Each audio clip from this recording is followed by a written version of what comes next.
I'd like to speak a little bit today, very briefly, about the Pentagon under new Defense Secretary Pete Hegseth. Mr. Hegseth, I do not believe that you are qualified to meet the overwhelming demands of this job.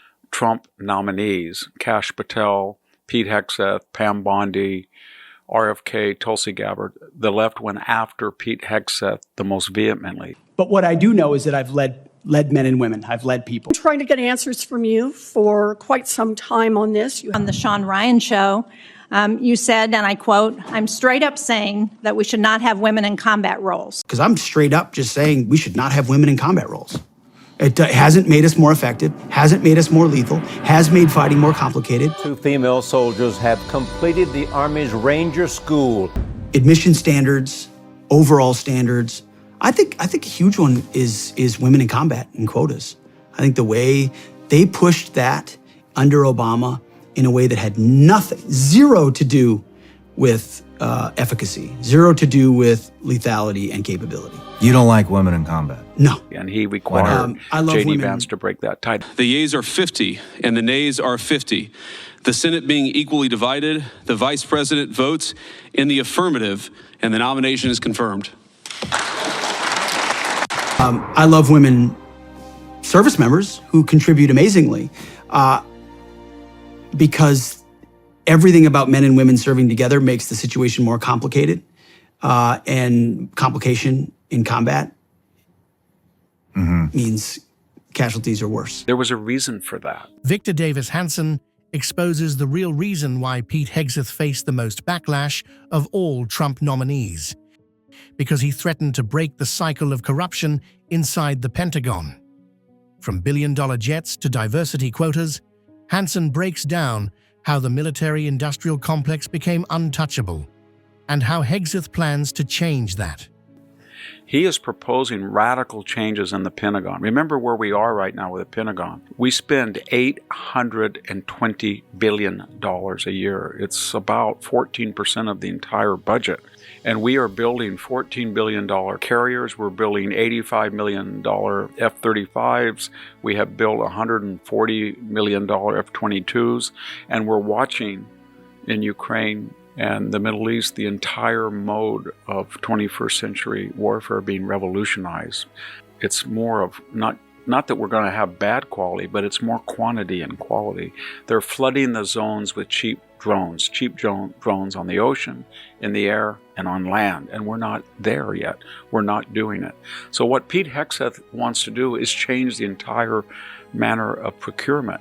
So both sides are going to make a lot of claims, and the president has very directly engaged both sides in real time. There's bilateral negotiations with Russia, which, by the way, no one else has been able to do. Joe Biden was never able to bring Russia to the table for actual peace talks. What we have now is more or less a monopoly. We have Raytheon, we have the Boston Military Group, we have Northrop, we have General Dynamics, we have Lockheed.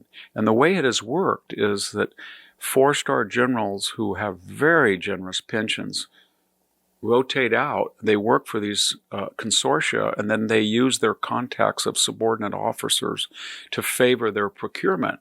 I'm not saying there's anything wrong with it, but it's an inherent conflict of interest. And Pete Hegseth is going to stop that. He can just go back to what we used to do. We used to say that a military officer cannot be Secretary of Defense in the civilian role. But the last two are fine men. General Mattis, I know him, whom I like, and also General Austin. We waived that. I don't think we should continue to do that. There was a reason we had a law. I wrote that we should waive it for Jim Mattis because I thought he was a superb artist. Looking back, I think it puts too much pressure on the military officers to distance themselves. So it would be better to have that position as a civilian one. Whether we like it or not, we're going to get rid of DEI, and he's already doing it, and he's going to save, I think, billions of dollars. Well, DEI is not going well at the Defense Department because it's dead. The president said in his inaugural, we will be merit-based and colorblind, and that is the case at the Defense Department. We want everyone treated equally with high standards and held accountable with warfighting, lethality, and readiness front and center. We don't have time for emphasizing differences. And that has already had a profound effect. We have record number of recruitment per day. It's accelerating at almost 10,000 a month. And we were down 40 or 50,000 recruits, and the military, instead of saying this is a crisis, said, well, we really didn't need 40 or 50, so we met our goals. No, we were down, and now we're not down. And you can see that Pete is trying to associate with the rank and file, lift weights with him, jog. It's going to be a people's person, defense secretary. He's also not going to tolerate retired admirals and generals that come out of the woodwork during election season, use their rank. They're still subject to Article 88 of the Uniform Code of Military Justice, which is enforced against lower-ranking officer. The statute says retired or serving flag officers shall not disparage major civilian officials in the executive branch, cabinet officers, vice president, especially the president. And yet we've seen in these recent news cycles, I won't mention all of the generals' names, but they've called their commander-in-chief a fascist, a Nazi-like, a Mussolini character, a liar, a cheat, who should be removed sooner, just terrible things with impunity. We're not going to see that anymore under Pete Hegseth. Procurement will be different. Recruitment will be different. Retired officers will adhere to the code. There'll be less conflict of interest. There's a lot of fat in that budget with DEI, and he's basically sending a message that we're not going to look at the superficial color of one's skin or their religion or their gender. We're going to look at the content of their character, and more importantly, even than that, the ability to fight well for the United States. And I think he's going to be very successful. He's going to be very controversial. And that's why the left went after him more than anybody else. And I think that the Pentagon budget will shrink, and it will be more bang for the buck. And it's just all welcome. Victor Davis Hanson isn't just warning us, he's handing us a mirror.